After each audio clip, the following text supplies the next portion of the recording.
Did you want to introduce? You can introduce this week. Go for it. Oh, that's my kid. That's Piper, who confirms everything that we say and always agrees with us. It's not true. I'm Tara Priolo. I am your resident Black, biracial, multi-passionate musician. I talk about the ish that nobody wants to talk about and push you to do the same, which I do every week with Dr. Flo on this particular podcast extravaganza called Deconstruction Junction. We're going to bring you some topics. We're going to bring you some news. We're going to bring you some out there thoughts and takes, as we do with a side of child accompaniment. Who are you, Dr. Flo? Oh, wow. I'm a online coach and mentor, in real life coach and mentor, fabulous alien superstar called to encourage, equip, and empower people to use their time, talent, and treasure on planet Earth in the present moment for good. I'm watching, as I always do, the seconds blinker happening on the top right-hand corner of our MacBook Pros, and it reminds me that that's time moving forward. Good time to make good trouble, to be happy, healthy, and free. I'm so grateful. I'm so grateful to be with you all. Say it again. I was singing a cue for good times and bad times. I'll be on your side forevermore. Friends are fine. Yes, I love it. All right, so where are we going? Okay, well, first of all, if you ever want to join Deconstruction Junction, if you are a person out there that wants to join us, apply at lovedandlovable.bio.link, lovedandlovable.bio.link. First, I'm bringing us down, y'all. Bring me down. It's actually a really sad story, so I'm sorry I entered that way. This is Sam Nordquist, a trans man from Minnesota who was found dead in a field, I believe 2 days ago, after being tortured for months. And this is very sad. 5 people have been apprehended. And this post behind it is from a local organization. And it just says, "Rest in justice, Sam." There's a vigil planned on the 17th, so tomorrow, in New York State. Trans lives deserved to be lived. We are heartbroken. We are furious. We are sick to our stomachs. And the details of this case are quite brutal and violent. So just take that, content warning for that. Trans people existing has no detriment to the world, and yet we are taken out of it simply for being true to ourselves. To our trans folks, we love you. Hold each other a bit closer today. Watch out for each other and take care of yourselves. And I just wanted to lift this at the opening because this was I'm not sure if he was Black or if he is a person of color. I can say that for sure, but I have seen much Black solidarity with this today, as well as obviously trans solidarity, and it's just a really tragic case. So.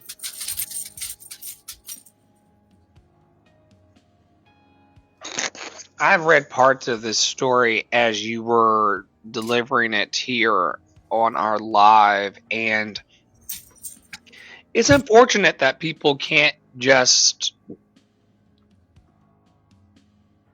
exist. This also reads of like a catfish situation as a person who has dated and or married several people online. It's scary that this person went to be with the online girlfriend of sorts and ended up being harmed by not just one, but a group of people. And quite young individuals. I think all of them were under 40. And one of them was like 19. And so it's really, it's just a really, really tragic case. I mean, there are multiple crime scenes. There's multiple people involved. The last time the family heard from him was January 1st. His family here in Minnesota. It's a really, no one deserves this. No one deserves this. Endured prolonged physical and psychological abuse at the hands of multiple individuals from early December 2024 to February 2025.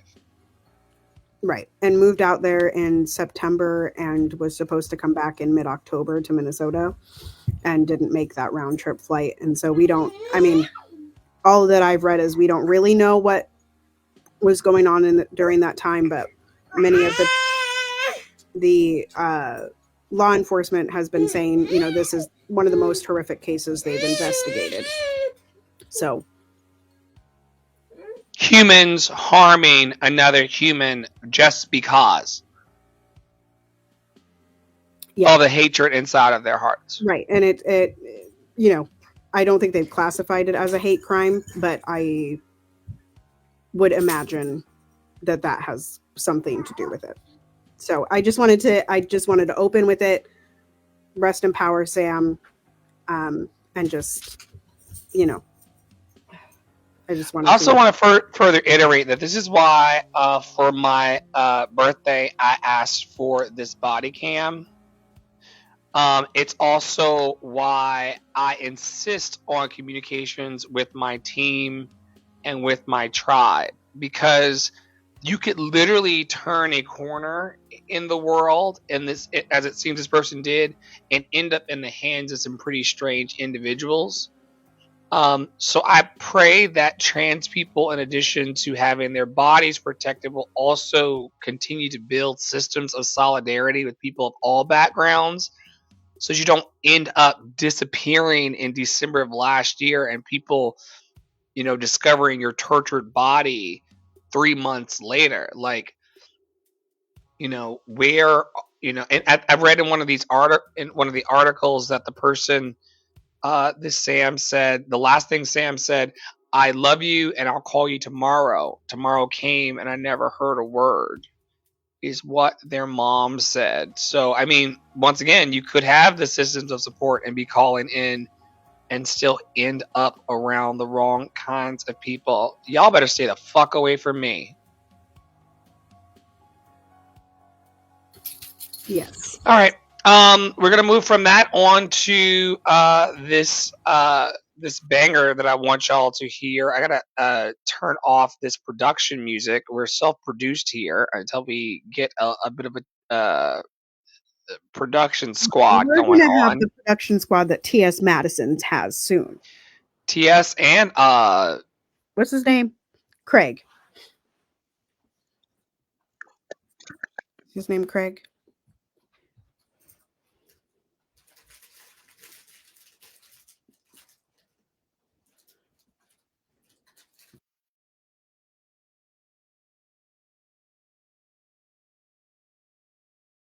I honestly thought I fired the clip. Not at all. It's not even on the screen. Take two, everybody. Take two. And there's two clips. Hostile government takeover. I wanna talk about it, but I've been late for work. And let me say, wait a minute, do we have to stop this? We have a bunch of didn't want that lady in office. Hostile government takeover. Hostile government takeover.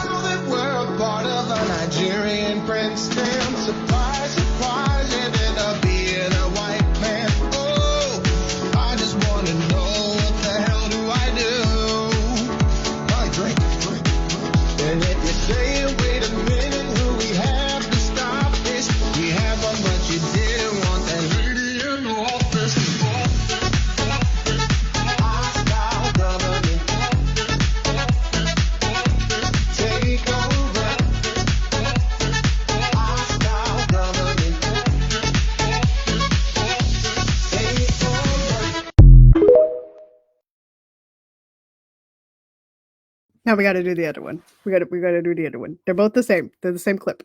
I mean, it's not the same clip. Same song.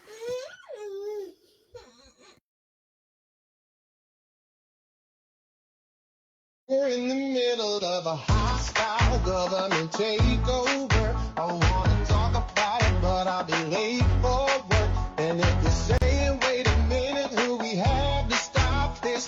We have one, but you didn't want the lady in office. Now that we're a part of a Nigerian prank scam, surprise, surprise, it ended up being a white man. Oh, I just wanna know, what the hell do I do? Probably drink.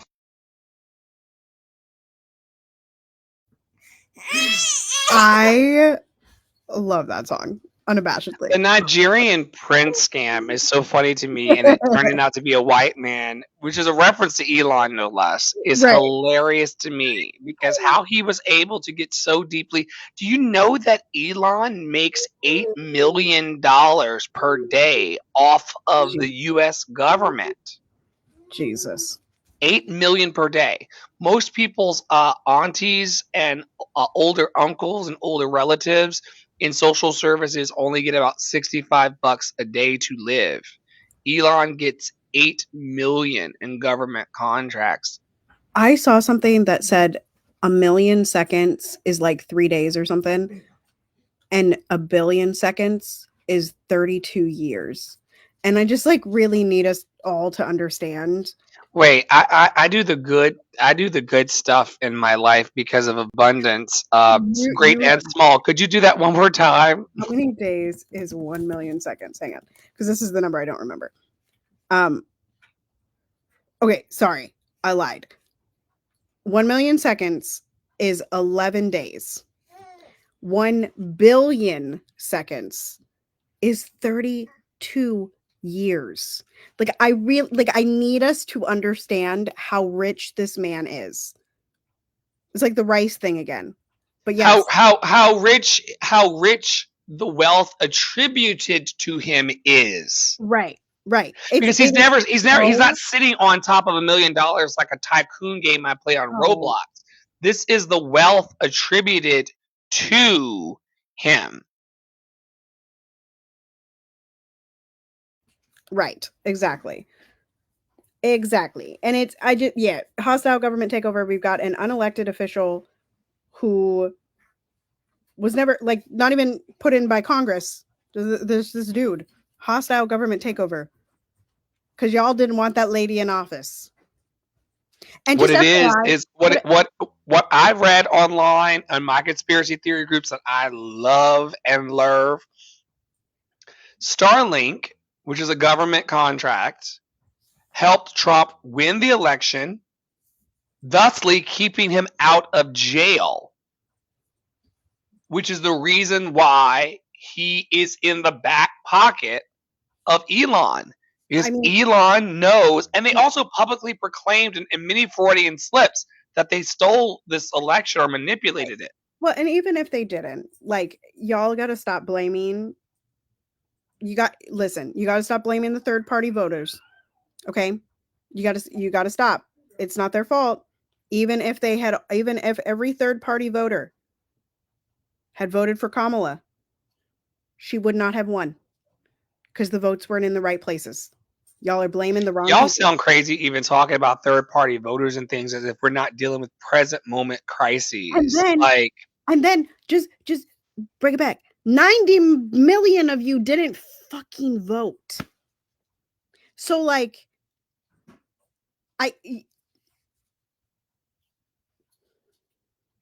things aren't bad enough, apparently. We like talk. We like if there's one thing that is classically American, it is a sense of outrage, even when you're not going to do anything at all. Right, when you're not going to take any action steps, any small action. You're not going to send in your mail-in ballot. You're not going to Anyway. Well, I mean, you know me. I mean, as a hit dog who will holler in the space, I was not giving my vote to either superpower in the last election. So I'm one of those people who did not vote. However, I am on the grounds every day making a honest effort at an honest, open, willing, and available effort at making a difference in the community that I'm directly in, and also on online spaces. So I sleep very, very well at night for not giving uh, my I vote think to the wickedness because I'm right. on the ground. A lot of people in the inverse of what you pointed to, um, they think that because they stood their asses in line for a couple hours or not at all and actually like bubbled in a piece of paper that they're That's somehow better citizens sitting on their ass eating Haagen-Dazs tonight.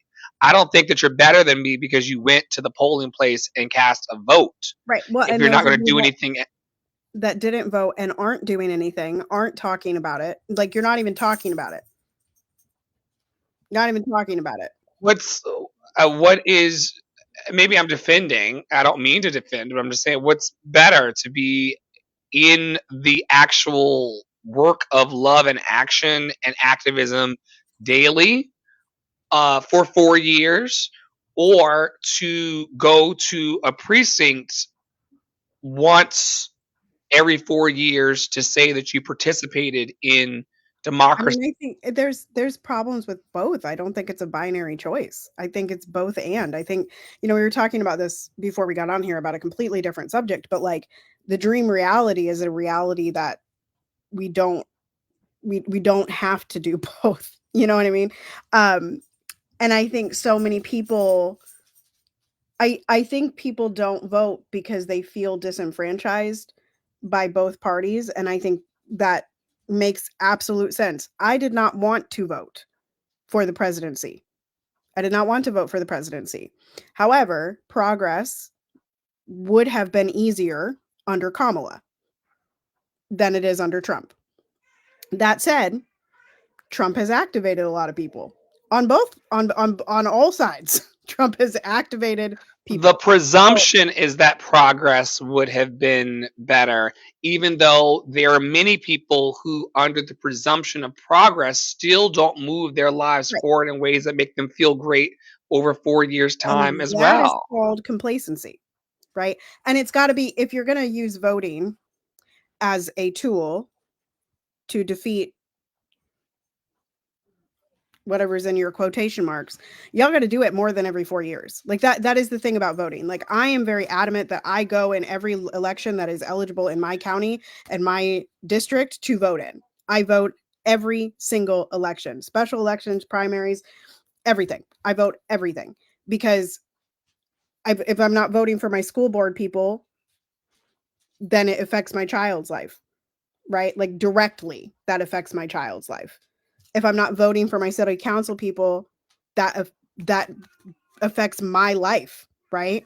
And so, like, those are the votes that make a difference to me. So we got to do it more often, and we got to get boots on the You ground. say I'm doing the devil's advocate thing on Deconstruction, Junction. That you say that it directly affects you, and I know that it does directly and indirectly affect you. But you vote for these people, presumably, and then, like, when do you see them?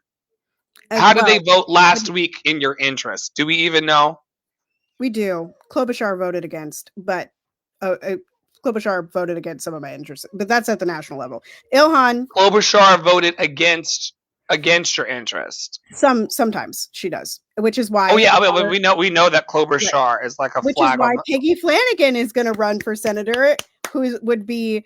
She is the lieutenant governor right now, and she is Indigenous, and we love Peggy here.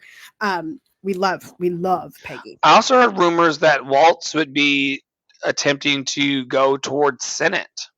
He may.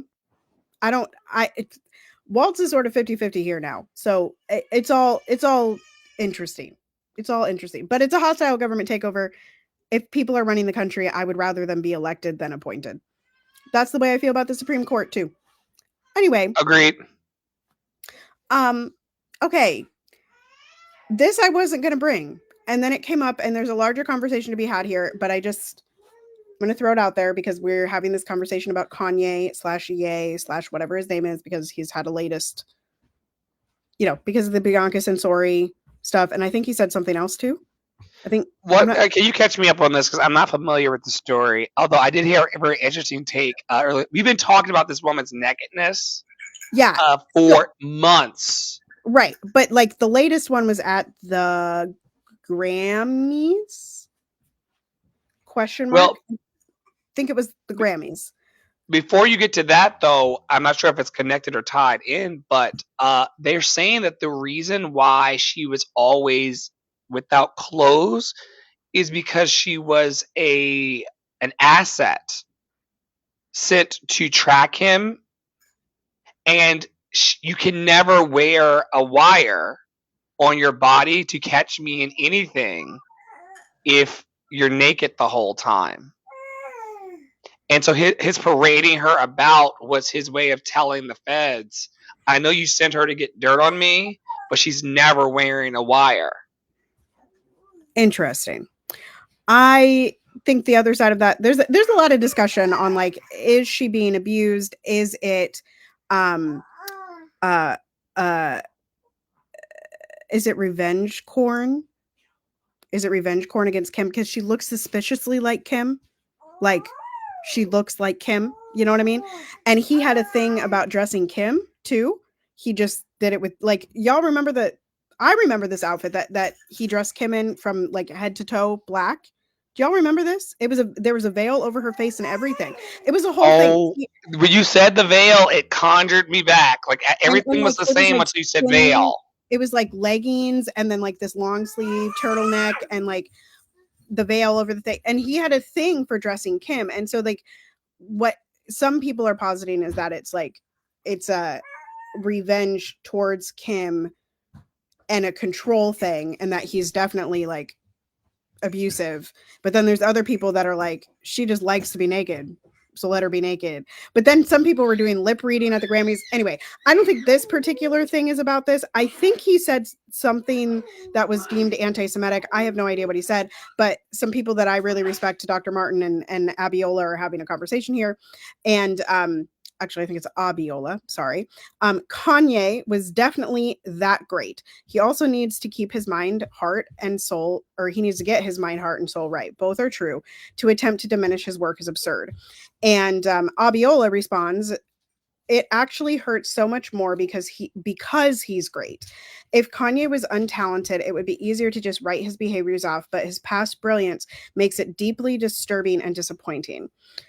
And I want to talk about this from the lens of an artist that has watched in the classical industry people struggle with this for years. Not necessarily with Kanye, but this is a bigger conversation of like, what do we do with artists that have really poor morality? And I'm talking like Wagner, notoriously anti-Semitic, wrote some of the things that are the biggest monumental building blocks of the opera world, right?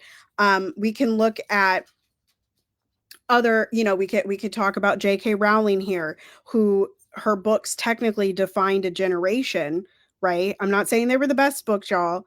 I'm not saying that we should all go read them. I'm not saying that we should support the Harry Potter franchise. I want y'all to hear that. But what I am saying is that for a time, they defined a generation. And lots of people have grieved having to let go of J.K. Rowling because of her turfness, right? Which is evident in the books now that we read them.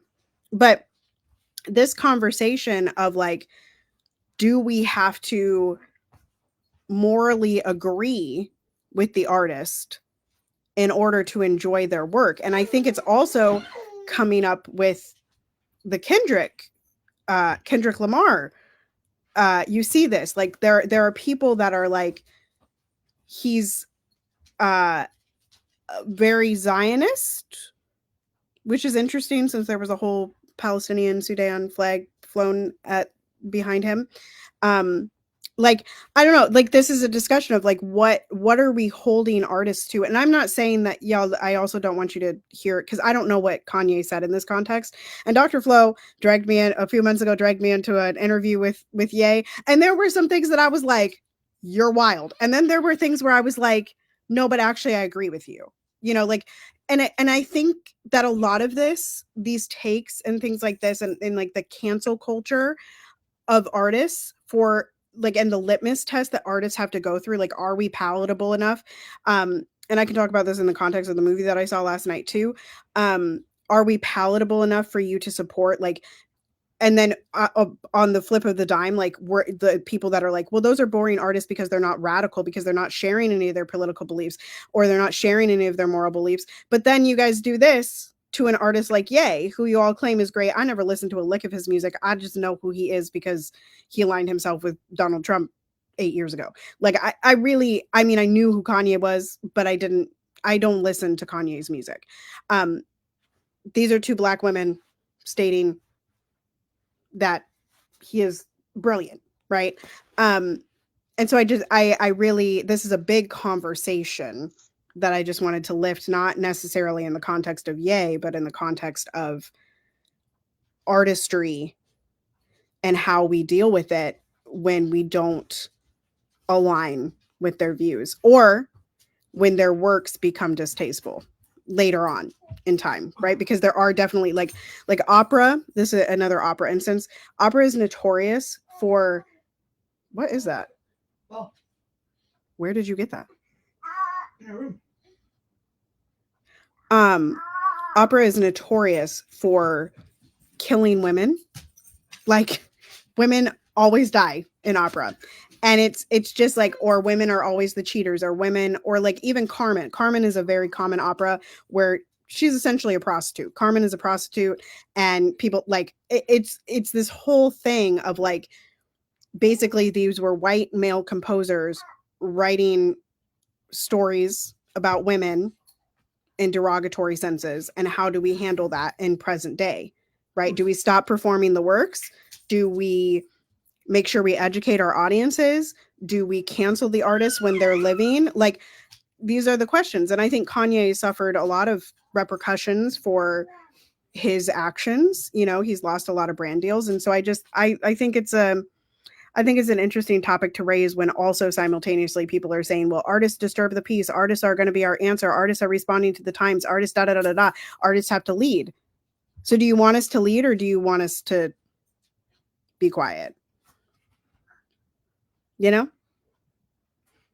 I think Kanye is making a social commentary on the policing of language and what white people of certain subsections of white people in power are allowed to say and do. He made it very, very clear in this article that I'm reading that he wants to be able to say whatever the fuck he wants when he wants to. And he's not speaking language that's any different than a neo-Yahtzee or a person who believes himself to be supreme because of their race or other eugenic factor. Oh, that jogs me to what actually happened. Y'all, it was the Super Bowl commercial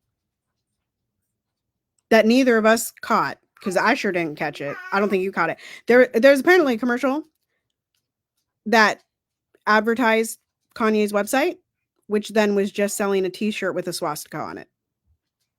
That's what happened. Right. Provocative because why can't I sell the shirt when all of you are going along with the ideologies daily in American mainstream culture?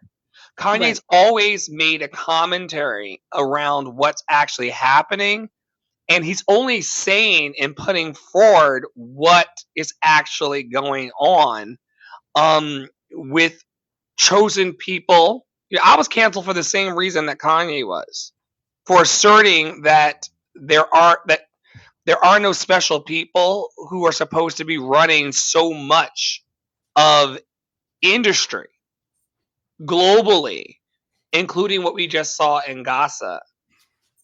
It's a problem. So I think that his tactics are a bit interesting, but he's behaving not any differently than white men in power. We just talk a lot about Kanye because he's behaving exactly. Because I mean, like, once again, I'm gonna go back to this article that I'm reading from NBC, where he says, "I love when Jewish people come to me and say they can't work with me anymore. It's my favorite because that is something that's been used in my life and in entertainment for a long time. If you don't make fun of I'm sorry, if you don't make if you don't ingratiate yourself to this particular community, then you're not going to go as far as you could go. He goes on to say in here, I don't even know what the fuck anti-Semitic means. It's just some bullshit Jewish people made up to protect their bullshit. I don't disagree with the guy. When you have a protected class of people who behave horribly, and what his work, if you will, constantly points to is the double standard in our society around what black people are allowed to say and what we're not allowed to say. He also, in the same article in NBC News, points to the fact that his bank accounts were frozen. What kind of oppressive regime of power would take away a person's finance because he spoke out against a modern day protected people group that does mass atrocity in our faces? I think it's an interesting thing to talk about, because when white men colonize language and colonize ideas and colonize Well, symbols, Elon hasn't lost any money, folks, and he did a whole Nazi salute. I mean, if that's how you want to interpret it, the interpretation around what black people do is always so much harsher than our peers. It's just a double standard, and I think that Kanye, because he's got so much money, he plays a lot with that double standard, so that people like me can see that it's the same old bullshit. Because when I read, he says, I'm racist. Stereotypes exist for a reason, but they all be true. He also in another post said all white people are racist. Jewish people actually hate white people and use black people. Another time he said, I love when Jewish people come to me and say they can't work with me anymore. Yeah, all of that. As a person who worked in higher level of industry, there is a perpetual fear of speaking out about these these chosen people of the Lord. And I think it's dangerous at worst and silly at best to conjure up this notion that somehow a breathing human, a blood beating human could somehow be superior based on, once again, we've been talking on the map and off the map about this weird eugenic. Yeah, I think we get into a lot of trouble when we start talking about protected classes of people in any aspect, right? It could be anybody, and it has shifted throughout history. I mean, there's some people that believe that like once you're pregnant, you're in a protected class. I think that's absolute BS. I think it's weird. Bodies are just doing what bodies do. Like I think that's weird. I think it's weird. I think it's weird. What would be the protected class of a pregnant person? I'm just curious. I don't understand it. It's like they're like, this is the most vulnerable time in a person's life is to be pregnant, and I was like, I mean, I'm certainly not going to push a pregnant lady out the way, but I'm trying to figure out what special deference should be given to that, unless the person in their particular held beliefs wants to revere a pregnant woman in that way. I don't really understand it. But like, again, like when we're talking about protected classes, of which like billionaires are a protected class, right? You can't, like, billionaires, okay? Let's just talk about billionaires, because they're the ones that really we all need to be talking about, not should be, but we need to be talking about the protected class of billionaires, because billionaires shouldn't exist on this planet, and some of y'all are defending billionaires, no matter the color, right? Some of y'all are defending billionaires and saying that they have a right to exist, and it's like, I think that's a conversation worth having. But whenever we have protected classes, then of course we have the double standard that Ye often points out, right? And he is hounded for it, right? He was never canceled prior until this. It was a couple years ago, right? Because we've talked about this, I feel like, on Deconstruction Junction, where he lost a bunch of brand deals. And again, like back to the original point, like, how do we? I think the choice to cancel artists for speaking their own mind, that's a double standard in itself, because you're asking artists tell you to speak something. out, and Let then me you're tell you asking them something. to be quiet. Let me tell you something. I want people. I want you to hear me, and I want the people beyond to hear me, and the people in the time capsule and my archived voice for time. What Kanye is doing is great, because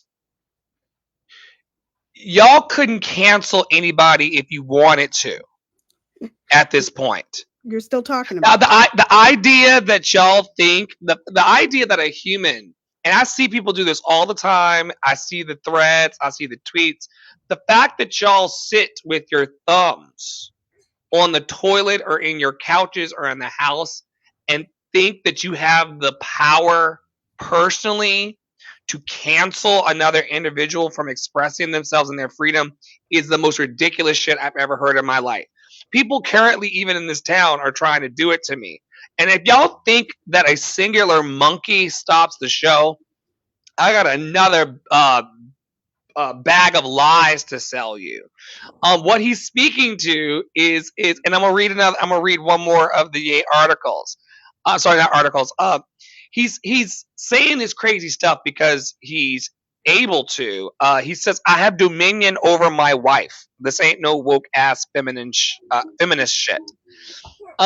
What he's highlighting, and while people, oh my God, he has dominion over his wife. Oh my God, you know who else?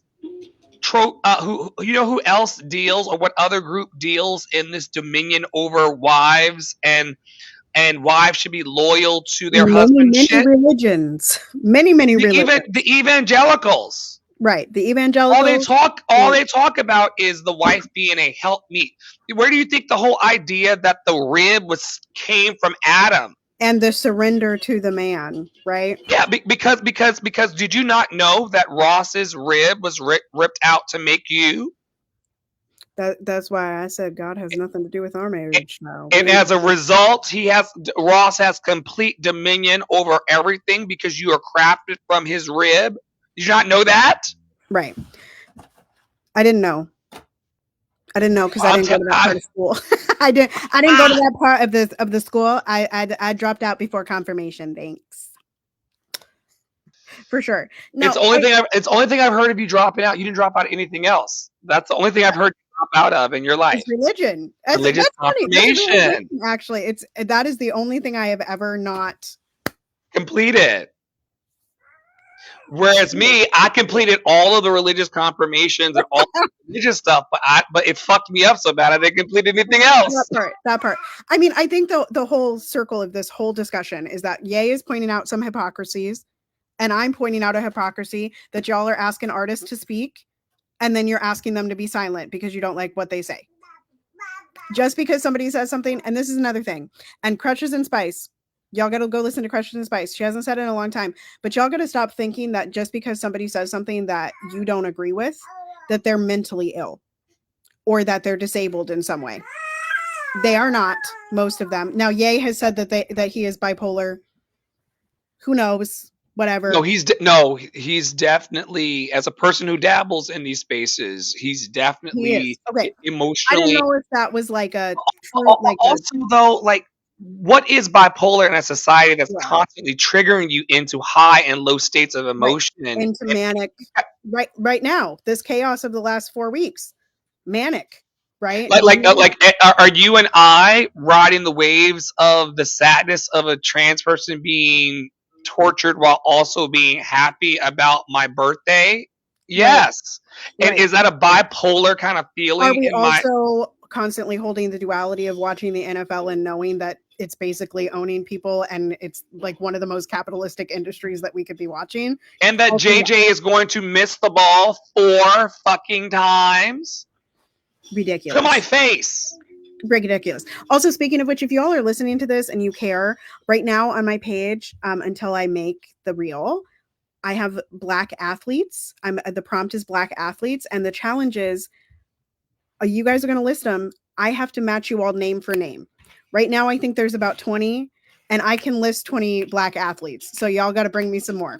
Y'all got to bring me some more. Make it a challenge for me, babies. Make it a challenge for me. Michael Jordan, Serena Williams, Tiger Woods, That's Arthur Ashe. Oh, my mom mentioned that one.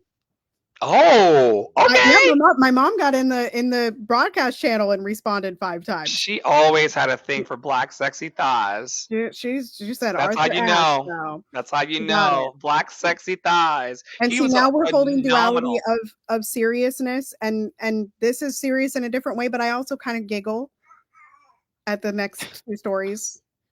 Well, given what we just came from about religious zealots and things like that, there is a story in it's not in Torah. They don't believe in this part. But there is a story in the Bible about a guy named Jonah being eaten by a whale. A whale. And a whale. And being swallowed by the fish for a very long time. This almost happened to this guy this week, and he lived to tell the story. Check this out, y'all.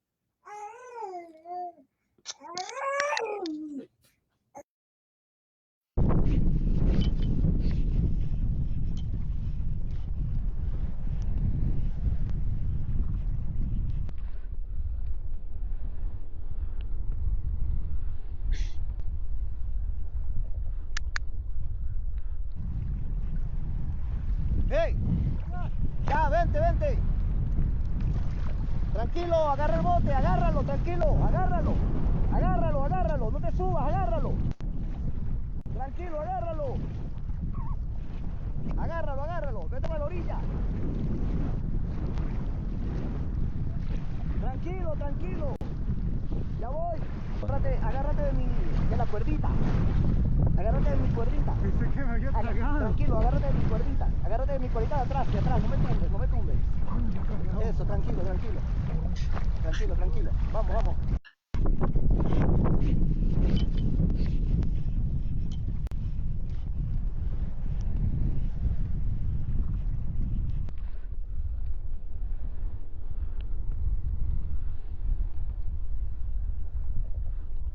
Like he chomped him. Hey.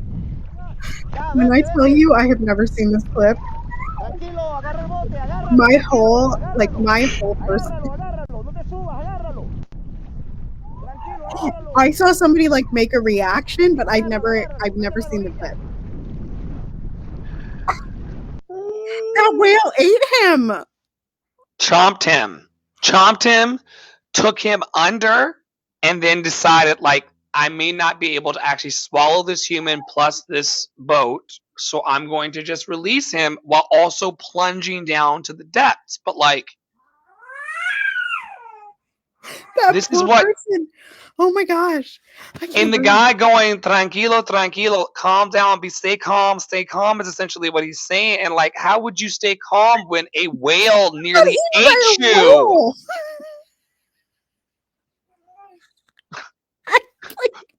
Like a whale tried to take a bite out of me. What?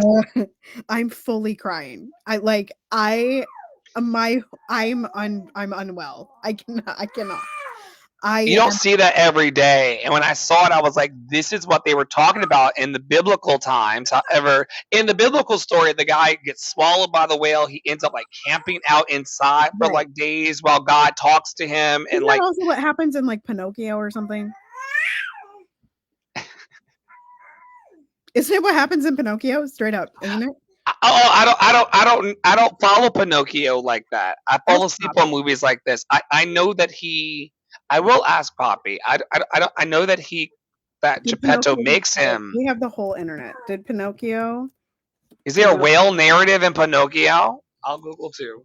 Get swallowed by a whale. Look, it's the second question. Yes, Pinocchio is swallowed by a whale in the Disney film Pinocchio. In the story, Pinocchio is swallowed by Monstro, a giant sperm whale. It does say Monstro, which is triggering.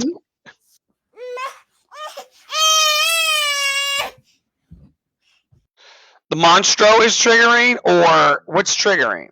Both of them. That's why that looked familiar to me, because I watched Monstro. Pinocchio and I didn't think it was real. Monstro is Portuguese for monster, and it is known for swallowing anything that comes near him. And it's the final antagonist in the 1940 Disney film of Pinocchio. So you remember that? Yeah, I never got that far in Pinocchio, because after the old dude was turning, his Pinocchio, his puppet into real life, I was just like, this is just so strange. It's wild. I don't think I'll ever be on the ocean in a raft. I'm not doing this. Ever. On the off chance, I do want to go whale watching in Alaska. On a large boat. Oh, for sure. On a cruise ship. I'm not doing this. I would not be out there with some Chilean man saying tranquilo, tranquilo, tranquilo. Like, what the fuck? Are you kidding me? Never! Never! That's all you got for me is stay calm, and I just got a chomp. All right, next one, y'all. Where's my... Okay. Actually, can we do the one after this first? Is the shift. There's another one. Okay, hold on. Sorry, we're going to do the kayak ones, and then we're going to do this one. I think there's another one after. Great white shark. I'm out of here. Oh, mate, get out of the rudder.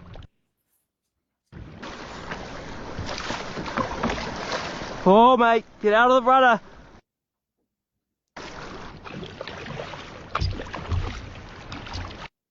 There's a huge great white behind me.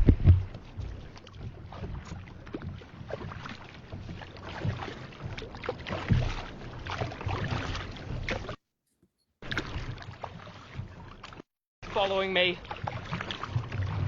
He's still behind me. He's going at my rudder.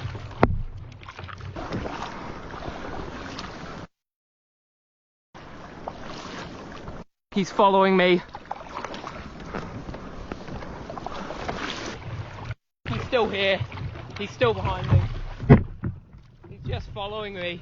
He's still following me. He's got a distance, but he could swim up on me at any moment. Tangaroa, please. Get me home safe, Tangaroa. I will never. Who get me home safe? Tungaloa? Maybe that's a god? Tunga. I'll play over time.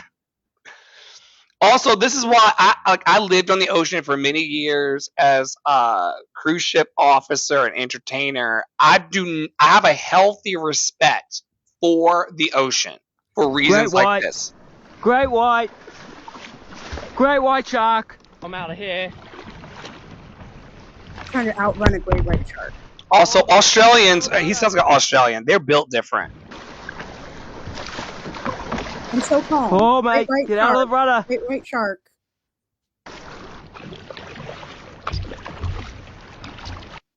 There's a huge great white behind me. Red white. Thank you for sharing.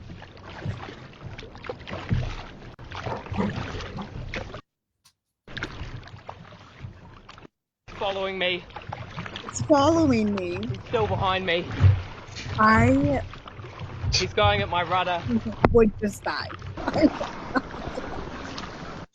Black folks know that, like, he shouldn't even be out there. Me. Why are you in a kayak? He's following me. I'm here for who he's praying to at the end. He's still behind me. He's just following me. He's still following me. He's got a distance, but he could swim up on me at any moment. Tangaroa, please. Get me home safe, Tangaroa. I don't know who that is. Who the fuck is Tangaroa? I don't know. I don't know how to spell it. Anyway, y'all, this is why black people don't go. Black people don't do stuff like that. No. I googled Tongala prayer, And the first thing that it says people also ask is, what is the ejaculatory prayer? Well, when I looked up, it said that it's a wrestler. Oh, So in Christian piety, an ejaculation, sometimes known as the ejaculatory prayer or aspiration, is a short prayer in which the mind is directed to God in an emergency. interesting. A holy ejaculation. There's a prayer for a Tonga. Who is he? Said Tonga Lulu Tonga. I don't know who that is. If anybody knows, please let us know. Great White. Tangaroa, please. Get me home safe, Tangaroa. I don't know what he's saying. Great White. Great. He could swim up on me at any moment. Tangaroa, please. Get me home safe, Tangaroa. I promise you that's who I'm calling on the next time. Okay, now we got to do the last. Y'all, this is the Ocean Express exhibit that we're doing right now on Deconstruction Junction. So much Finding Nemo this week. Finding Nemo. It really is. Oh my god. Okay. So much happened in the ocean, but like they say that like the oceans are truly uncharted. I've lived on the oceans, but I do not like. I have a high. I can't even tell. I'm like nervous right now. I have a heavy, high respect for the ocean. It's so bad. I couldn't even sound it out. I swear, I have a reverence. Tangalala. So, like, my heart rate is so high right now because I'm like panicking. That man in the whale. Oh, because Why are you people out here in wraps in the middle of the ocean? Get it together. Get it together. I've lost my. Oh, here it is. No, that's not it. That's the wrong one.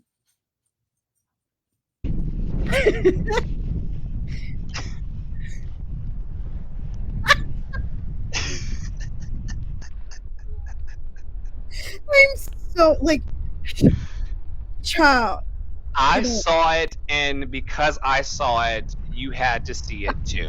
My whole person is so upset right now. Tranquilo. Okay. Here's our beloved what is the context of this? Because it's been all over social. Watch the video. Let's watch the video. Okay. All right. This is just about the little fish. This is the shift. Everything buried is being revealed. Everything hidden is being brought to the surface. And like the anglerfish, we have a choice. Chase false light and lose ourselves? Or do we rise with purpose?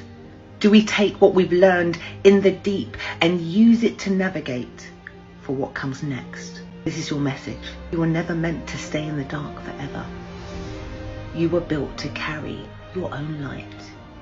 You are rising because it is time. But rise wisely. Rise with intention. She surfaced so that we would wake up. Because the deep is here, right now. The illusions are fading, whether we are ready for it or not. The world is changing. So the question is, are you? Okay. So that was kind of a cheesy video of it. But what you need to know is that that is an angelfish. I believe that they are called. An anglerfish, excuse me. There's also an angelfish, but this is an anglerfish, which you are probably all familiar with if you've seen Finding Nemo, because there are anglerfishes. There's an anglerfish in Finding Nemo that they run across. Now, the reason I chose this particular video instead of all the other ones, I chose this one because I wanted you all to know that the size of this fish that y'all are caring about is palm sized. This fish is so small. Now, I don't know how they found this fish, but they dramatize this fish in Nemo to where it's like a vicious like fish that's at the bottom of the depths of the Right. So, and they do. Anglerfish live exclusively at the bottom of the ocean, and they are you know, their little lights on their head, that's how they feed. And so the thing right now is like, essentially they only swim up to the top like this to die. So this fish will die. It will die. And people care about it, but this is the first light this fish has ever seen outside of its own light. And that's apparently very moving to people, as you can see in this dramatized video. And essentially all the white ladies are losing their ish and crying about this fish online. There's a very rare occurrence that we're seeing. We don't know why this fish has succumbed to the surface. We have no idea, but the fish will die. That's what I got. But there's white women crying across the internet about it, saying how beautiful it is. And Well, I'm gonna read the article that I found about this because it is a white lady thing for sure, and a lost anglerfish with a sad ending has captured the hearts of TikTok, leaving viewers emotional and even sparked discussions about the symbolic meaning and theories behind her fate. On the 26th of January, this is a European article because they put the date in front, researchers in Tenerife came across a rare sight of a sea devil slowly floating to the surface of the ocean. I thought the man in his swim clothes was also a wonderful piece of this. I was like, who doesn't like a nice trim body in water? That's also why I chose that, because the little fish was like on the camera, like, and I was like, oh, it's a person. It gives He's us filming the fish, but he's also got like a nice, like, physique to him in the water. So I was like, who's going to deny eye candy? So the sea devil is slowly floating to the surface of the ocean. This fish species is usually found in the deep ocean, thriving in dark waters between 650 to 6,500 feet below the surface. That's a lot. With its eerie, glowing lure and menacing teeth, this fish is a master of the deep, using its light to draw in unsuspecting prey. Right. Now, this is a dream come true. I guess the reason why is because people are saying that there's a couple things going on. People are thrilled that they actually get to see the Nemo fish for the first time. Then some people are also like have spent their whole life thinking they would never see that fish in real life, but then they are. But others are also saying that because there's no food down below for the fish to get, this is actually a sign of some dangerous ecological things. Well, I would probably believe the last thing that you said. It seems true because we're destroying the planet actively. I don't know. Listen. I think first of all, those of you that have never seen this fish, have y'all not watched Blue Planet? Like, are you okay? Are you okay? Go watch Blue Planet. Go watch Planet Earth. They have this on all the ocean episodes. Okay? They have it. We have seen it. It's been on film. It was monumental when Blue Planet came out. So I'm just going to need y'all to just hunker down and go find some National Geographic. Okay? It's saying a third person shared 2 cartoon images suggesting the anglerfish's last dying wish was to see the light. The posts across social media left viewers bawling their eyes out. Seriously. As another crypt, it's really upsetting that people keep calling the anglerfish ugly. She was just a girl who wanted to see the sun. Just a girl. I'm just a girl. Yeah, there are people absolutely losing their shit over this. Okay, Flowskis wanted me to bring this today. I said Threads feels like the early days of Clubhouse. No ads, many takes, camaraderie, and fun. And I, like Flo, we have very rarely flocked to the same app and enjoyed the same app at the same time. We just aren't those people. Like, I hopped down to TikTok much later than him, got into it much later than him, then they took away from us. I used to think that it was because you were slow to adopt, but I now recognize that it's important, folks, to know and recognize that your peeps don't necessarily consume content in the same way that you do. The people in your life don't necessarily enjoy the internet and their phones in the same ways that you do. And so Tara and I both consume information through various apps and things in different ways, but somehow we've landed in a space that makes us happy over in Threads. What is it about Threads that's giving you the jollies right now? I really, okay, so there's something about TikTok that I really enjoy, which is the reposts. I love a repost on TikTok. I love the ability to just share with you all the information. I don't got to share it to my stories, and it's seen by the same number of people, right? That like my normal videos would. And I also like that on TikTok you get notifications of the likes of your reposts. So if you have friends that like your repost, you get notified of that, which I really quite enjoy. And so the problem with Instagram, which has been she's been my homie for a long time. Instagram is kind of my baby. Much of the chagrin of me, child. Right. Even though I continue to be right that we always end up back on freaking Meta, but that's fine. The reason why, and you highlighted this earlier, is because it's the first mass adopted platform that people People are there. we've been in the clutches of Meta for over 20 years. Right. He has a chain and curly hair now. Right. And we don't like, I think you reposted this earlier. I think we both saw it, that like we don't just walk away under the pressure. Like the people are here. And that's what I said in my post a few days ago on Facebook too, was like, all y'all trying to leave the platform. Like, we're not here for the people in power. We're here because the people are here. So quit trying to run everywhere.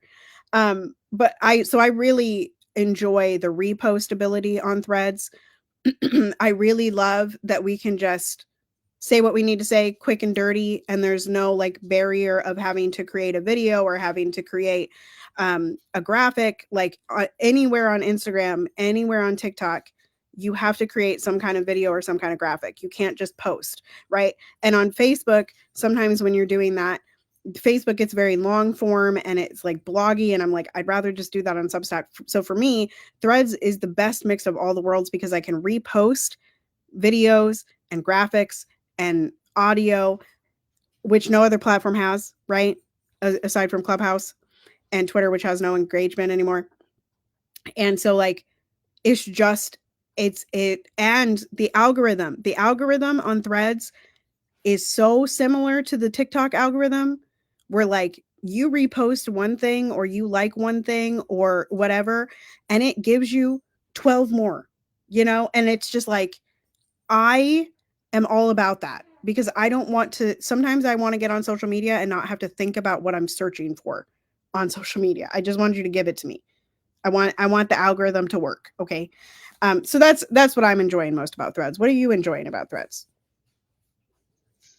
I just like turning people upside down and hearing their raw thoughts. Someone 8 hours ago, their thread only got one view, or the reply only got one view. It says, if there's anything that Threads reminds me of daily, it's how much people distance themselves from their original thoughts and will literally copy paste post whatever's popular. This doesn't circulate growth, it circulates groupthink. I said say more, and they said be original. Those thoughts are necessary. So just hearing this random, person, on the internet have an opinion and being able to respond to that is fascinating to me. Also, I discovered today how to adequately use the voice memo feature of this. And I'm always rattling out my thoughts. I feel like I sometimes translate better in spoken word and people hearing my tone rather than reading it. So for accessibility to my energy and what I'm trying to build, I'm just really enjoying it. Clubhouse had a feature at the very end where people could pass vocal notes or voice notes. Vocal notes. I'm always working. Voice notes across the table from one another. And people want micro content. I don't know what the character limit is on Threads, but there is one, so you can't talk forever there, and there is a 1 minute maximum on the voice memos. So I like being able to just kind of pass notes in class with my cool kid friends. I thought that Blue Sky was going to be the space to do that, but there's a weird vibration over there. I think it's that it's so open. I feel the same about Mastodon. It's like, I want to not be reliant on the sheer amount of people on Meta platforms or even TikTok, but it's almost like you just like I have a hard time finding things of interest on Blue Sky. Like again, like a lot of times I don't want to go to social media to use it like Google. There are people that use social media that way. I certainly use YouTube that way, but I don't use my other social media that way. And so for me, Blue Sky gets to be like very tedious in the creation of your own algorithm, right? Where at least like all the other platforms have some backing of an algorithm that if you don't want to build your own feed, then you have the option to just rely on that algorithm to feed you things, which is why I have recently gone away from Instagram. Like I do primarily still post on Instagram and proliferate out from there, but TikTok, the algorithm is better for me to just turn off my brain. If I go to Instagram, I actually have to search for things. I very rarely get to just scroll Instagram and find something that interests me. I have to like go to people's pages and then go to their tagged people and like da da da da. And it's really obnoxious. It's really obnoxious, you know? Not really fluid. Now I was asking Poppy earlier. The replies, meaning that on threads, if I reply to someone, it creates a thread of the conversation, which I think is a brilliant way to name the product and its functionality. That threaded conversation, because I replied, now becomes part of your For You page and feed there. Has that always been the case and true in other platforms? Like, I don't remember having an aggregated For You page that included the people I'm following. Like, if you were to say something to someone right now on threads, it would eventually show up and pop up in my For You feed. Yeah. Is that common? I love it. I think it shows it differently. Like Facebook definitely populates. Like if I were to comment on something, it shows you that somewhere in your feed, right? And the same thing on Instagram. If like you like a post, I'll see the post and then I see that people that I follow have liked the post. And so then I go ahead and read the post. So it does populate like that, but not as smooth as threads. Where like I was scrolling threads today and it would be like I'd scroll a couple and they'd be like normal, like people that I follow. And then it would be like a repost of yours and it would say repost at Andre and the Flow now or 2 minutes ago. Like it would show me how recently you reposted something. And that was nice. Cause then I was like, oh, this is old content or this is new content or whatever. I wonder how long before they start fucking with that. Yeah. I mean, they've already tweaked it to, I think, be more addictive, but I'm not Because mad it's about not it's not a chronological feed. Once again, it's not right. chron. And I think I like it because you're not like TikTok is very rage baity and very dramatic, or has a tendency to be. And Threads doesn't seem to be like that. Like Threads right now is still definitely like people getting used to using it. There's not so many coaches that are like trying to monetize the crap out of it like there were on TikTok a couple of years ago. Same thing with Instagram. Like it's just a nice, like Clubhouse was. Like there were the people at the beginning that were doing the marketing and you could go into the marketing and business development rooms, but you didn't have to. There was a whole other ecosystem on Clubhouse. And like this feels a lot like that, where it'll occasionally drop me marketing and business and social media stuff. But for the most part, it's like, it's actually showing me Black people, which is more than any other platform that I follow. Like TikTok, I've gotten to where like most of my feed is Black people, but I had to work pretty hard to train the algorithm to show me Black people. Like I had to like every Black person's post for ages to show me Black people.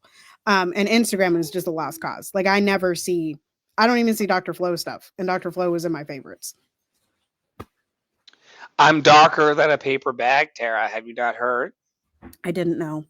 But it's okay because I know how to detach from energies, human, alien, and otherwise, and also from apps that seek to erase who I am. And part of the ways in which we can detach is by letting people be who they want to be and then decide if you want them in your life. Trust that rejection is always redirection to something bigger and better. Recognizing that some people are only meant to help you grow, but not to be in your life forever. To understand what if everything is falling apart to come together in ways that you can't guess.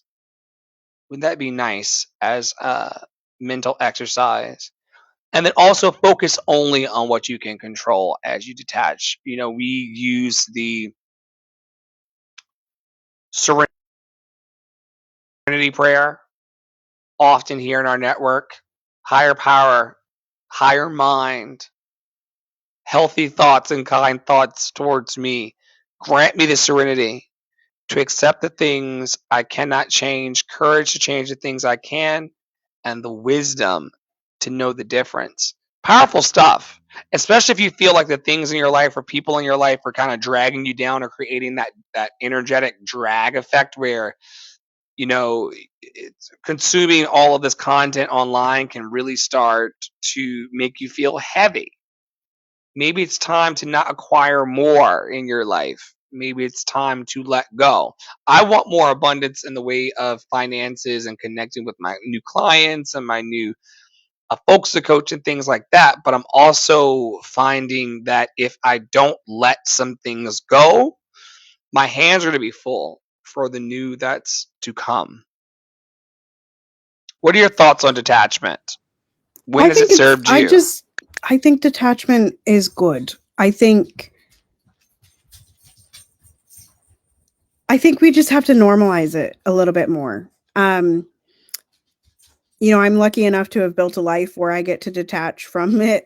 I mean, I work from home, but I get to detach from my teaching life and from my admin life for the most part over the weekends. And I get 2 days off every week, and I'm lucky enough to also be able to just put my phone down and hang out with my baby and hang out with my dogs. And I really, it's been kind of used as an insult or whatever. And, I've said it before, chronically online, and I am chronically online, but also I touch grass, and I think that it's just about more balance, and it's just about recognizing what you need. And I feel like we talked about this maybe last month sometime, but like really truly sitting with yourself and deciding what you need is different than just going through the motions of something because somebody told you that it would be good for you. Sometimes detachment is key. Sometimes being detached for long periods of time is key, right? Like yesterday, like if y'all saw Dr. Flo and I's conversations, like say last week, the difference between last week and the last 3 days, wildly different. Neither of us were angry at each other. We didn't have any beef with each other. We literally were just living our lives. We detached, right? We saw each other on threads. It was like, hey, good morning, goodbye. Here's something interesting. Bye. Cool. Moved on with our lives. Like that. And it's okay to detach from people like that. It's okay to detach from your phone. Like nothing. And I think the other thing is like nothing. And I keep implying this to people. Like, I understand why people are so attached. But even with like Gaza, there were people here that were like, people that were semi close to me that would be just really in grief about Gaza. And I just kept asking them, how does that help? Like, yes, feel your grief, feel your sadness, feel the despair, feel the pain, but also learn that at some point you have to detach from it in order to get something done. And that doesn't mean dissociation, folks. That just means detaching at times, again, where you need to do that, right? There are times that I have to detach from all of my identities because to wake up biracial is oftentimes waking up in a freaking war zone between white and black people. It's really obnoxious. Like especially right now and in the last few months of the biracial I can only discourse. imagine. Like, and that's not like a sob story. It's just like a lot of times I have to detach myself from like that particular advocate, identity fight. Yeah. that thread of your Right. identity and where It's it like leads. it's just so I just I am biracial, Yeah. therefore society dictates this, and therefore Right. this, therefore this, therefore this. And before you know it, you're in this mental projection of your life that isn't even real to you in the present moment because you just went with the thought all the way down, Right. and then you ruined your day. Because is a black lady glaring at me in the store? This Sarah didn't say this happened, but like, is a black lady glaring at me in the store for the reasons why she's glaring Right. at me in the Right. store? Or Or is is she that black glaring dude at you like for why some is other that reason? black dude looking at me like that? You know, like is it mutual like, hey, I know, like you know, like is it that, or is it like he's looking at me like I'm a white lady? You know what I mean? Like, I mean, there's a very All of that can get really complicated. so, once again, that's the Right. drag effect. That's that drag effect of people and Right. And so energy that I was talking again, about. Heavy. I think selective detachment is I think it's great. I think it's great. And I think we have to do it. Sometimes we can't hold everything. And you shouldn't require yourself to hold everything. You can't. You just cannot. You cannot. Even a step further, Yeah. compassionate detachment, where you can be compassionate towards another or towards a situation, also say, like, for the preservation and the sanctity of the peace of my soul, I'm just gonna let that just Right. chill for the Yep. moment. That's how we know that we're like real mature adults, not just fakers on TV. Right. Okay, y'all, this is the Kendrick Lamar stuff. And I've watched probably 100 takes on this. We're gonna watch 2 videos by the same person. And let's just go from there.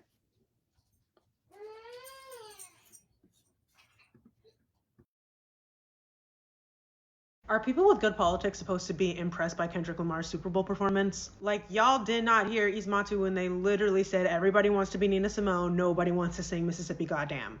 Go to threadings.io and read The Mythical Black Artist if you haven't already. Like, when he said the revolution will be televised, it's the right time, but you got the wrong guy. He literally casted a spell to get all of y'all to tune back into bullshit dichotomy right and left-wing politics in America, and you ate it up. Also, to see the way iconic words by an actual revolutionary artist, Gil Scott-Heron, were completely co-opted for the empire actually made my skin crawl. Because guys, you will not be able to stay home, you will not be able to tune in and cop out, you will not be able to lose yourself on drugs, you will not be able to skip out for beer on commercial because the revolution will not be televised. It happens in the fucking streets. You know what will be televised though? Propaganda. Why do you think I'm here? Why do you think Kendrick is where he is? A-lister millionaire celebrities no longer have the luxury of being subliminal with their messages. I've been seeing a lot of mental gymnastics today trying to justify how actually Kendrick is kickstarting the revolution right now, when what he really did was make the American flag look cool. What do you think the long-term effects of that will be? What he really did is take the unmatched beauty and talent of West Coast California culture and associate it with the horrors of the empire. What do you think the long-term effects of that are going to be? The empire knows that y'all are more concerned with the deification and idolatry rather than solidarity. Y'all don't see how Kendrick and SZA are literally in the line of succession after Jay-Z and Beyonce?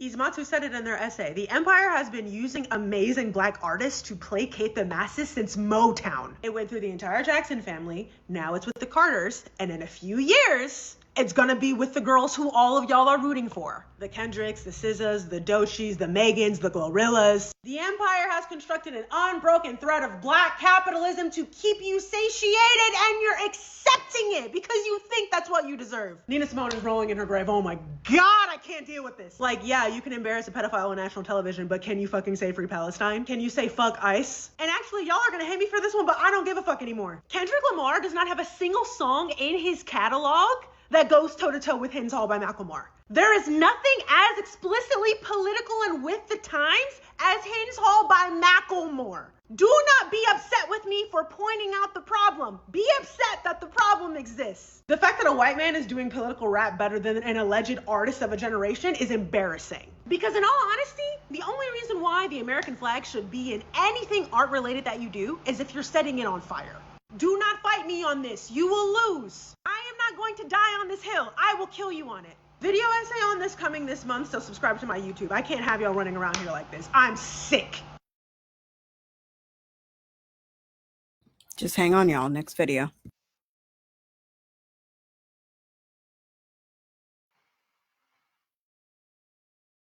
Wait though. My edges were snatched. Like that was.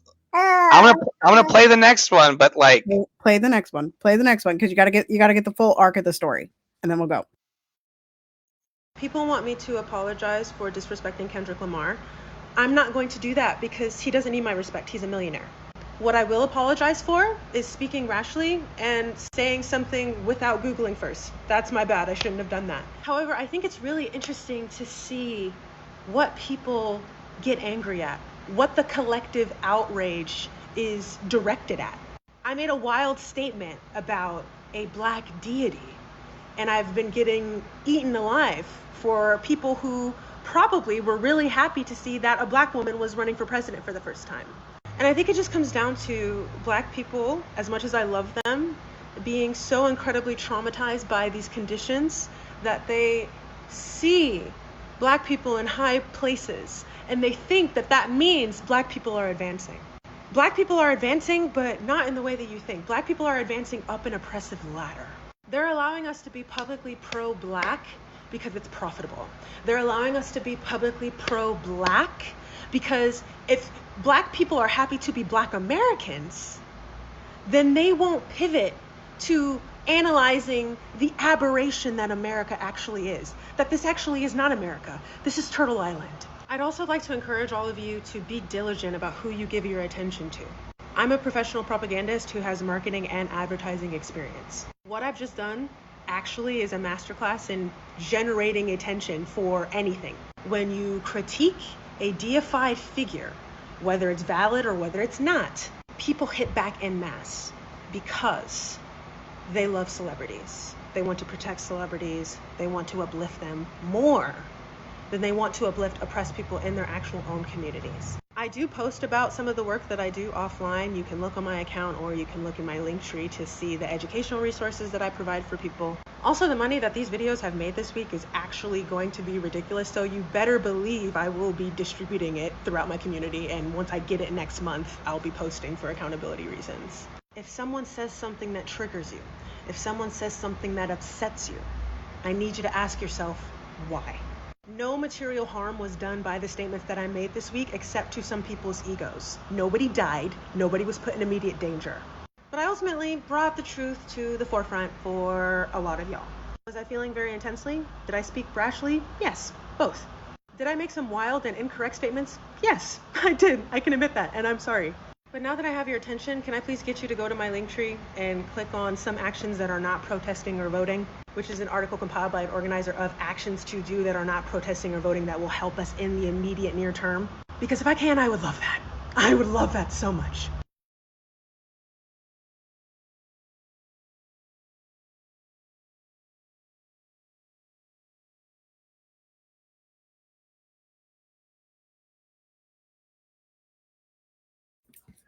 You can't see the Linktree, but presumably Dr. Flo is going to the Linktree. There it is. Yeah, I just went to that Linktree space about the things that can be done that are not voting or protesting. Donate to mutual aid groups, organize fundraisers for local groups, donate to food programs, cook and bake for community group meetings, start or join Food Not Bombs, knit or crochet items for your houseless neighbors, participate in Warm Holidays 2024 or 2025. Hopefully that comes back. Organize or participate in political education, establish ongoing study and book groups, sign up for a training on how to facilitate reading groups. Yes, organize a monthly community film screening and discussion, offer skill sharing and trainings, participate in skill sharing and trainings, volunteer your art, technology, design, legal skills to local efforts, organizations, and groups, sign the Solidarity Pledge, learn and practice community self-defense, learn about community defense zones, also check out the excellent resource Defend and Recruit and learning how to create rapid response networks. I forgot about rapid response networks. I used to build those. Learn about deportation defense. Sorry about that. Organized response and support for survivors of violence, harm reduction education, abortion funds, escort people to abortion clinics, adopt a clinic, train to become a practical support volunteer, support people traveling for access to abortion care, act out for against the LGBTQ attacks, as we've been seeing, and we discussed today. I mean, it just goes on and on here. We'll drop this in the show notes and also in social. I'm gonna post it right now directly to, you guessed it, to link Threads. Yeah, I'll share it and then link it on all my stuff too. No pipe. Yeah, so I mean, I think there's a couple things here. I don't think that Grace is wrong on all counts. I think that there's a little bit of disingenuousness that it took 4 videos, because that was the first video and the last video that y'all saw. There's a bunch of in between videos of them doubling down on their takes, and like crying and saying like the reason that they were so mean was because they care so much about humanity. And then they came up with the apology take, and like, you know, like it there were a couple things in that video, like starting it off with like, if you have good politics, how could you like the performance? And I'm like, I don't like, you know, like that's definitely a marketing and business propagandist way to start a video, that, you know, is going to gin up people. And I'm not sure that it helps the cause. And also these, you know, I think Grace identifies as a leftist. Now, this all being said, y'all, I am in Grace's Discord server. It's great. It's actually really, there's a lot of great resources that get dropped in there. But that being said, there is also a large conversation online right now about leftism and how quickly it becomes neo-Nazism, and how quickly it just gets bad, because you're not talking about the moral superiority complex in the leftist space is not cute. And so this is kind of one of those takes that it's like, you think that you know everything and you don't.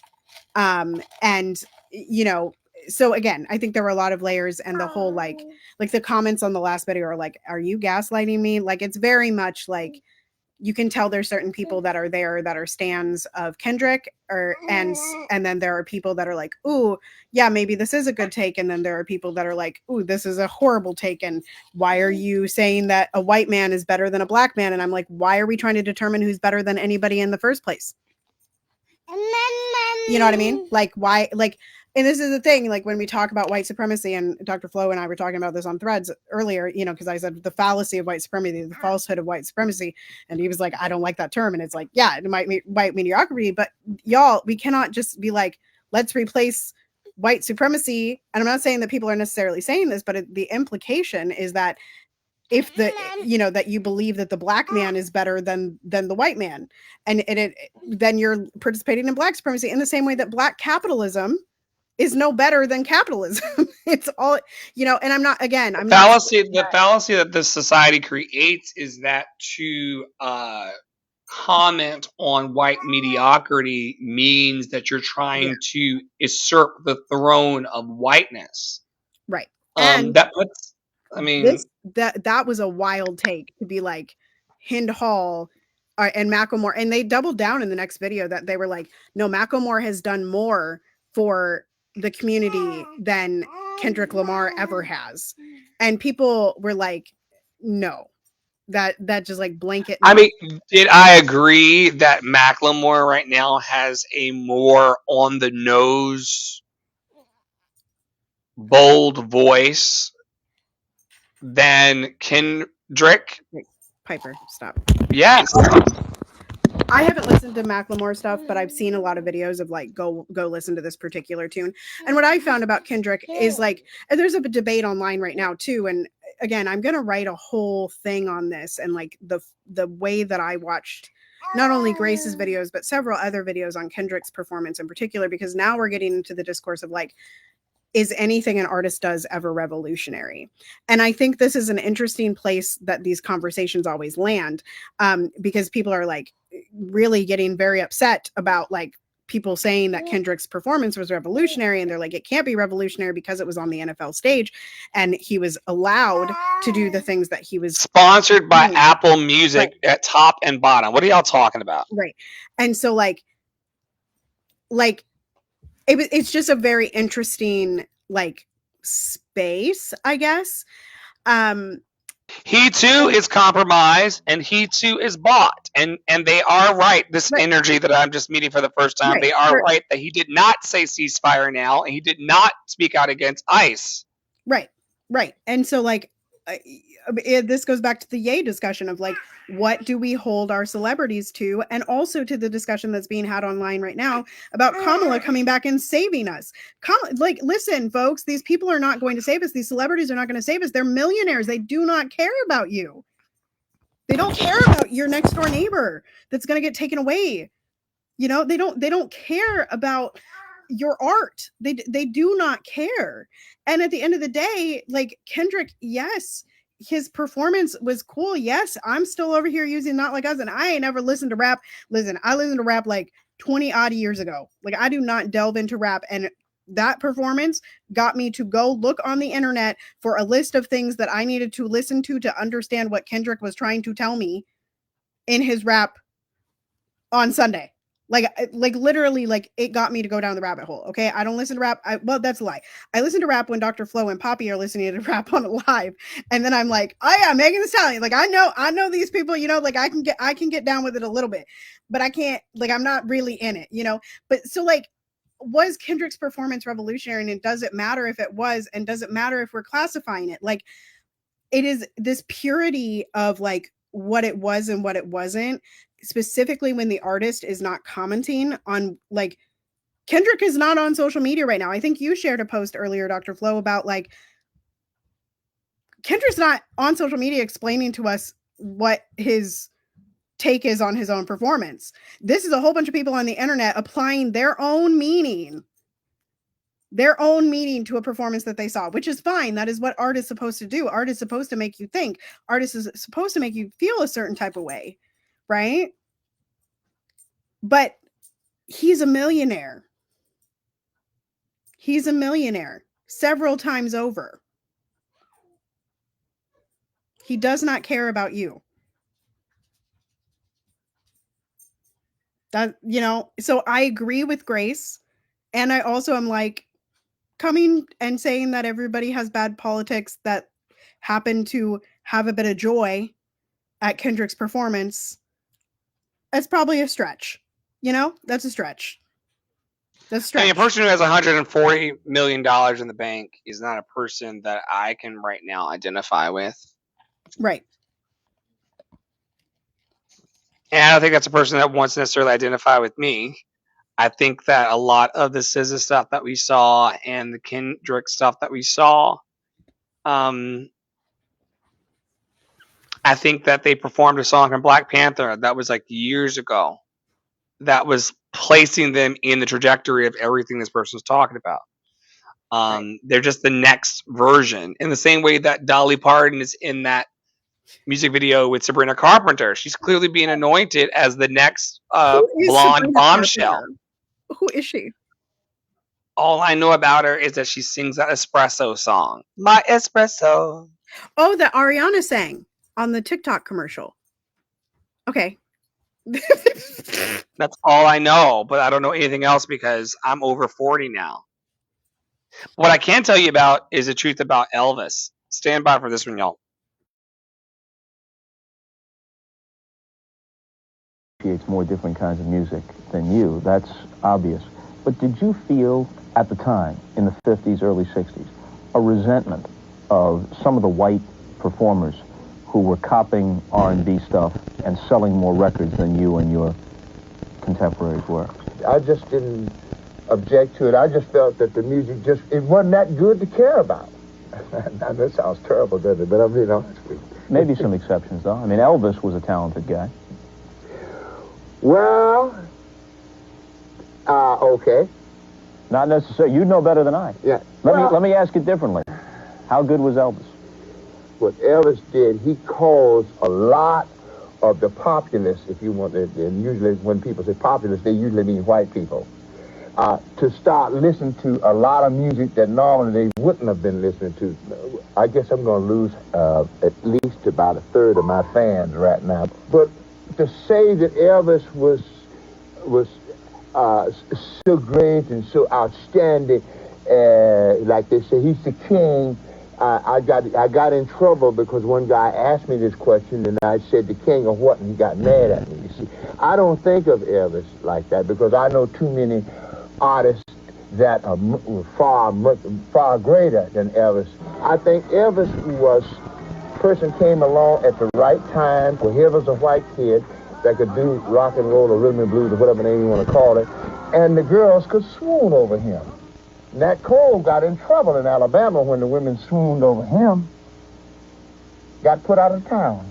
And black people have been going out shaking their behind for centuries. And what the hell's unusual about that shaking their hips and stuff? And that's all Elvis was doing, was copying that. And he was doing our kind of music. He was doing the Willie Mae Thornton, Jailhouse Rock. That's black music. So what the hell am I supposed to get so excited about, man?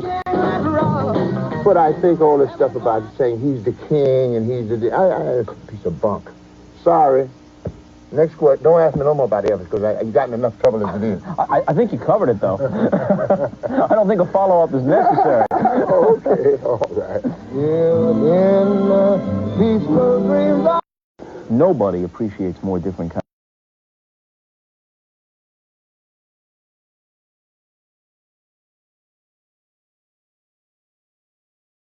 I put this in the deck because I think that I love it when honesty is spoken.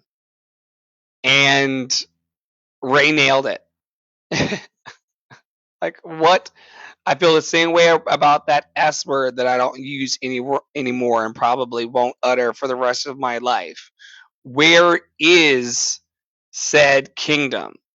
Where is, like, just because you all say that these people are supreme or the best doesn't mean that it is. That's more propaganda and more lies and more perpetuation therein. And I love it that he's like the king of what? This is the person who culture vultured and then gained fame from it. And while I don't want to take anyone's abundance away from them, it's kind of like a, why are y'all lying in our faces? And why have you been for so long and expecting us not to speak up? What I think is refreshing about where we're going, where this clip bridged us to, and where we're now standing in is a space of ultimate integrity, where it's kind of like a, I'll clap if I'm impressed, but if I'm not impressed, I'm not going to do it just because you said so or you're trying to exert some type of like authority. Essentially, Bob Costas put the words in Ray's mouth, like, you know, so what about Elvis? And he expected something positive. He was almost prompted to say something positive and then got way more than what he bargained for. Yeah, I would also say that any of y'all that saw the Elvis movie, y'all need to also watch some of the discourse around the Elvis movie, because some of y'all didn't get that. Some of y'all just didn't get what Ray Charles just said. Okay, you didn't understand. You didn't get it. And what you need to know is that he was a culture vulture. He was like he was an appropriator. Okay, he didn't. That's all. What I don't like about Elvis is that Elvis was not like a Frank Sinatra. Frank Sinatra was allowing black people to walk in the front door with him and creating conditions where if everyone on his team, black, brown, whatever, was not being treated as well as he was, then he would bust the door open and bridge that. I don't get those stories about Elvis. I get stories of mansions and a lot of... Yeah. Yes. Things that are afforded to white celebrity. Things that are afforded to whiteness, period. Yes. Speaking of whiteness and its ability to take your hip gyrations and also your freedom from you. Justice for Charles McNair. We are raising voice for this cause. I think that's all I can say. I want you all to research the story for yourself and to come to your own conclusions about what's going on here. I would also encourage all of you to look into the people who are supporting this guy, including myself and the board president of his organization, and just ask yourself what more can be done for this black man who sits in a North Carolina jail, and he has sat there for 44 days. I'm sorry, 44 years. 44 days would be rough, but 44 years is crazy. Also, ceasefire now. They are apparently trying to buy this up. Weird. And push people It's further weird. out of their homeland. I think that that's strange. It's weird. It's weird. Somebody on somebody on my Facebook the other day was like, because I said this is weird about something, and they were like, that weird isn't the word that I would use, and I was like, no, we use weird as a blanket term. It's a blanket term for this shit is crazy. It shouldn't be happening. It's fascist, it's racist, it's anti-trans, it's it's bad. It's weird. It's weird. Wanting to buy Gaza is weird. That's weird. That's weird. Even saying it out loud as a credible, right, at a press conference, a whole press conference. That's weird. I feel like I'm being tested daily about like I feel like they're playing that game of how far can we take them, like how far. Yeah. Somebody else in that same comment section was like, I don't know if I'm reading an Onion article or if it's real life. And I was like, that is accurate. Like, you don't like, is it an Onion article or is it something that they said? You know? As far as other when the young lady stood up in front of all of America and said it's the Gulf of America now, I don't understand why you all are even having this discussion. I was like, they're intentionally trying to put us in the upside down, because that's part of the circus and the sport of the circus. I'm so annoyed. Right. All right, y'all. Love Revival and Academy is coming very soon. Please submit your materials. I would love to get to know you better. Adopt a Black Artist is still going forward. We will continue to ask you all to submit Black artists that you think need support. That could be you. If it's not you, we're just going to keep cycling through the people we have because no one's begging you all to get free. Just make your own decisions. Tara is working to sponsor a student for the month of March. Poppy and I have contributed to this. The goal is $200 a month to keep these two students, a family of students, in lessons in the Minnesotan studio. Please contribute if you'd like to pay it forward into the next generation of entertainers and expressors. If they don't become professional entertainers, at least they'll be kids who have expressed themselves, which of course makes for healthier adults. I'm looking now for people who have a spark. Some of you walk around in life with a spark and have ambitions towards a bright future. Please connect with me if you're one of the people who sees a bright light in your future and wants to build something beautiful in a YOLO kind of style. If you're a person who thinks you know everything about future liberation causes and musical theater workshops and things, don't talk to me. Because we're trying to build something fresh, new, and vibrant that is a right now kind of situation. Audition, and also feel free to book with me if you'd like to figure out how to use your voice stronger on the planet just for today. Tara, what are your closing thoughts? This is a long one, y'all. If you stuck with us here, thank you so much. And I hope you go out and you take an action. Whatever that action is. Like, I'm so tired of y'all. I'm sorry. I'm so tired of y'all being like, I don't know what to do when 100 things have been told to you or you've run across that you can do. To use Kamala and Kamala's mamala. Do something. Do something. That's all. And hopefully you're doing something that's making you happy or giving you feelings of happiness, something that's contributing to your health and well-being, and then something that's also contributing to your freedom. That's all we care about here in real life and remote, is being happy, being healthy, and being free just for today. I want to thank everybody for making it through this hour and 44-minute Deconstruction Junction. On behalf of Tara Paolo Studio, Poppy Water 33, and myself, Andre and Flo, we invite you to stay in your power, stay in your joy, stay loved and lovable, and we will see you very, very soon around our fabulous